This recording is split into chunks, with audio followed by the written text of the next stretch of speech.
Pessoal, tudo bem? Bom, nesse vídeo nós vamos dar continuidade ao vídeo anterior que está aqui no card, ok? Certo, nós estávamos falando sobre a Lei 116 de 2003, dando um apanhado geral, porque a gente tem que ler também a lei do município, o que ela determina, analisar essa questão. E aí ficamos de continuar aqui com os pontos importantes referente a essa legislação de ISS. Bom, então um ponto importante que eu coloquei é a bitributação, CEPOM, o recurso extraordinário do STF. Ok, até aqui. Então, funciona assim. Lá na Lei 116, que ela está aqui, na Lei 116, tem algumas atividades que não são retidas, certo? Nós temos as exceções aqui no sexto, então essas daqui são retidas. Então, eu vou pegar uma atividade que não é retida. Por exemplo, 14.01, que é um serviço bem comum, que é um serviço de conserto, limpeza e reparação. Então, ele não é retido. O 1401. Então, eu sou prestador estabelecido no município A. Prestei um serviço no município B de lubrificação, limpeza, restauração, ok. Então, para quem que eu vou pagar? Quem que vai pagar o ISS? Eu, prestador. Para onde? Para o local do estabelecimento, porque ele não se enquadra nem na retenção e ele não se enquadra na retenção do sexto, ele não está aqui, o 1401, e ele também não está na exceção de locais onde que eu tenho que recolher o ISS, que é o terceiro. Se você não está entendendo, olha o vídeo anterior que você vai entender. Então, ele não estando aqui, eu vou recolher o ISS para o estabelecimento do prestador. Então, para o meu município, para o município A. O que que acontece? Alguns municípios então, eu prestei serviço no município B, ok. Alguns municípios, que nem o município B, ele exigia que fosse feito um cadastro, que é conhecido muito como CEPOM, mas cada município deu um nome para o seu cadastro. Um cadastro no CEPOM, para que eu não pague ISS lá, já que eu estou prestando serviço lá. Então, a ideia é assim, o município B entendia assim, ó, se você prestou serviço aqui, você paga o ISS aqui. Você só não paga se você fizer o cadastro, mas esse cadastro era bem trabalhoso de fazer, então muitas empresas pequenas nem conseguiam fazer. Ok, então o que que acontece? Eu posso fazer a retenção e não pagar o imposto para o A? Não posso. A lei determina que vai ser no estabelecimento do prestador, então eu tenho que pagar o imposto para o município A. Mas se eu prestar no município B e não fizer o cadastro, eu também tenho que pagar lá. Sim, também tinha que pagar lá. Até sair o recurso extraordinário, que foi trânsito em julgado, que ele colocou desta forma, ó, até é uma cópia da lei aqui. É incompatível com a Constituição Federal disposição normativa a prever a obrigatoriedade de cadastro em órgão da administração municipal de prestador de serviço não estabelecido no território do município e imposição ao tomador da retenção do imposto sobre o serviço quando descumprida a obrigação acessória. Então, ele obrigava essa obrigação acessória, que é esse cadastro, se você não cumpria, você tinha que fazer uma retenção lá. Mas, de qualquer forma, você tem que pagar o seu imposto no seu município, porque ele não estava na Lei 116 como retido. Então, havia sim uma bitributação. Era pago no seu município e era pago no município do seu tomador por você prestar lá e não estar compatível com a legislação dele, certo? Então, esse aqui foi uma resposta para o município de São Paulo. E aí, hoje, o São Paulo já entende que não tem mais a obrigatoriedade e alguns outros municípios também já identificaram dessa forma. Então, não há mais essa obrigatoriedade desse cadastro e o recolhimento do ISS. Então, essa é uma questão, assim, muito polêmica, né, que hoje está resolvido, vamos dizer assim. Um outro ponto importante é a Lei Complementar 175 de 2020. Esta lei, eu vou ler aqui que eu peguei na fonte da Agência Senado. A lei cria o Comitê Gestor das Obrigações Acessórias no Imposto sobre Serviço, com o objetivo de elaborar regras unificadas para arrecadação obrigatórias para todos os municípios e Distrito Federal. Pela proposta, o ISS será declarado por meio do Sistema Eletrônico Unificado. Esse daqui eu vou deixar no link aqui do vídeo, um vídeo excelente. Eu não lembro o nome do professor, mas é da Gran Cursos Online, que ele explica tão bem essa lei.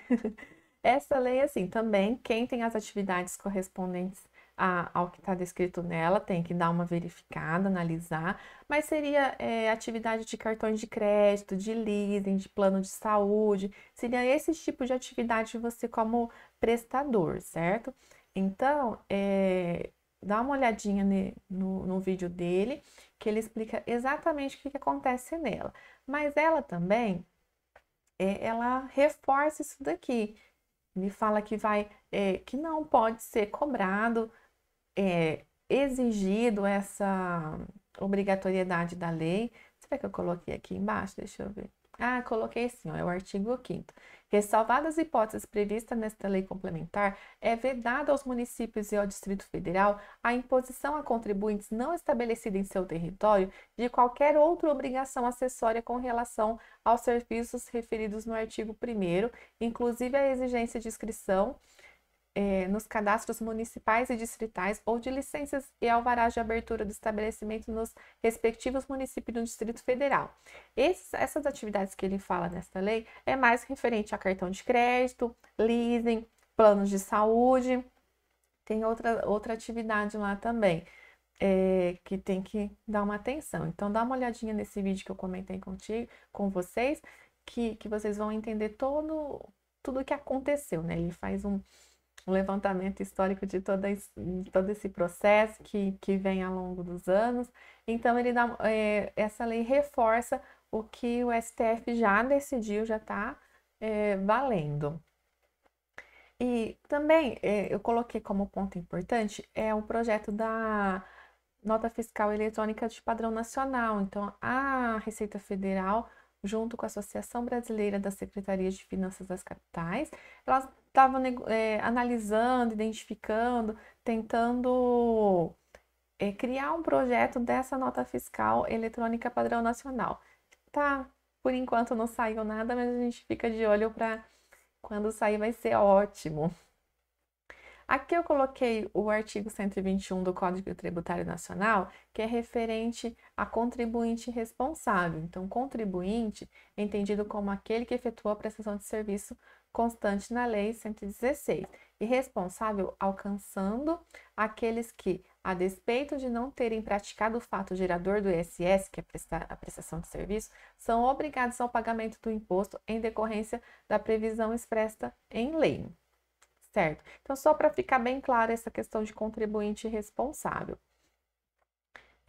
Outro ponto que eu coloquei é o prestador e tomador no mesmo município. Verificar no município. Assim, ó, a questão assim, vamos colocar o 11.02, que é o serviço de vigilância. Então, eu sou no município A e o meu tomador também é no município A. E esse imposto, ele é retido. E aí, eu faço a retenção porque se eu não fazer, eu vou pagar para o município A, e se eu colocar como retido, o tomador vai pagar para o município A.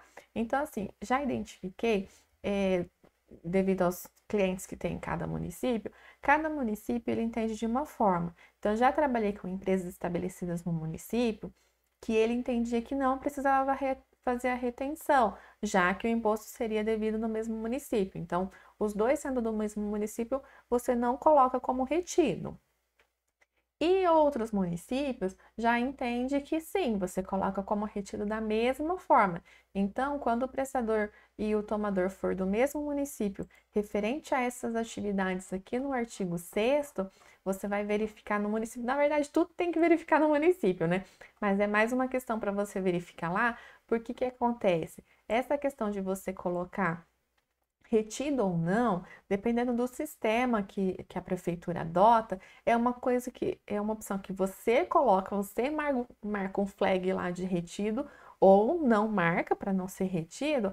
E então, sendo assim, você ao emitir a nota fiscal, o seu cliente ao emitir a nota fiscal, você ao orientar ele, você tem que orientar dessa forma. Ó. Então, naquele município que entende que tem que pôr retenção, você vai marcar como retido aqui, certo? Nessa atividade tal. Então, tem que deixar bem explicado que é naquela atividade. Vamos pensar que ele presta mais de um serviço. Na outra atividade não é retida, nessa você não vai colocar. Então, tem que explicar bem certinho essa separação. Agora, se o município fala, não, ele é retido, mas o tomador e o prestador no mesmo município não precisa marcar, então você vai orientar aquele outro cliente dessa forma que o município dele entende, certo? Foi isso que eu quis colocar, porque eu já me deparei com essa situação. A alíquota de ISS do Simples Nacional. Então, a alíquota de ISS do Simples Nacional de RPA, ela é diferente, né? O Simples, ele é feito um cálculo e com base nesse cálculo, se chega a alíquota efetiva, se aplica um percentual, que eu vou explicar no próximo vídeo, um percentual para se chegar na alíquota do ISS. O RPA não. O RPA, ele vai observar o ISS da lei do município. Se eu prestei um serviço de vigilância no município B, e ele vai ser retido, eu preciso identificar qual que é a alíquota daquele município para poder colocar na nota. A hora que o tomador for fazer a escrituração dele, vai bater com o que está lá, certo? Ok. O vencimento da guia de ISS. Então, também cada município determinou uma data, normalmente é a partir do dia 10 até o dia 25. Então, você vai observar do seu cliente em qual município ele está estabelecido, qual que é a data de vencimento lá. Eu falo do mês subsequente, né? Então, quando você for fazer o fechamento fiscal dele, você vai ter que fazer a escrituração, que é lançar as notas de fora do município, lá no site, verificar os serviços que são retidos, gerar a guia e mandar para ele. Então, o que precisa atentar é essa data de vencimento dessa guia, certo? E essa questão da escrituração da nota funciona assim. Quando o prestador e o tomador é do mesmo município, lá no site já tem as notas, já estão lá as notas de serviços tomados. Vamos pensar que eu estou escriturando como tomador. Agora, as notas de fora daquele município, o site, a prefeitura não tem acesso. Então, você que precisa ir lá no site fazer a escrituração. E aí, nesse momento, você vai colocar os serviços que são retidos, e aí a prefeitura vai identificar a alíquota de acordo com o cadastro dela. Então, por isso que a nota tem que estar certinha, para que a hora que você gerar a guia, bata com o documento fiscal. Vamos pensar que você tem uma nota só de imposto retido. Aí você chega lá no site e vai escriturar. Lá no site, ele vai te dar uma alíquota de 3%. Mas na nota ele colocou 5, porque 5 é o do prestador, mas o do tomador é 3. Então lá no site ele não vai te dar a opção de você colocar 5, e nem pode, porque se lá é 3, né, que você vai recolher. Então a nota fica divergente, você tem que solicitar o cancelamento, pedir uma outra nota para que fique correto. Então, antes da emissão da nota fiscal, é extremamente importante identificar qual que é a alíquota daquele município. Isso nós estamos falando para RPA, porque o Simples Nacional ele vai usar a alíquota dele, o prestador do Simples usa a alíquota dele. E como que fica para o tomador lá no site? Quando é simples, ele vai marcar lá a opção simples, aí a parte da alíquota ela fica em aberto, porque cada mês é uma alíquota, então não tem como ser fixa, né? Então lá vai ficar em aberto para você colocar, mas só quando a empresa é simples, ok? Bom, é isso que eu tinha para passar sobre a Lei 116. Qualquer dúvida é só colocar um comentário que eu respondo, tá bom? Mas a ideia central é essa. Então, analisa bem a sua lei municipal também, que ela é bem importante, principalmente antes de prestar o serviço. Se seu cliente entrou em contato contigo, verifica a lei municipal do prestador, verifica a lei municipal do tomador, entre em contato com a prefeitura, eles sempre esclarecem de forma bem simples e assim a gente pode dar um retorno para ele, tá certo? Até mais!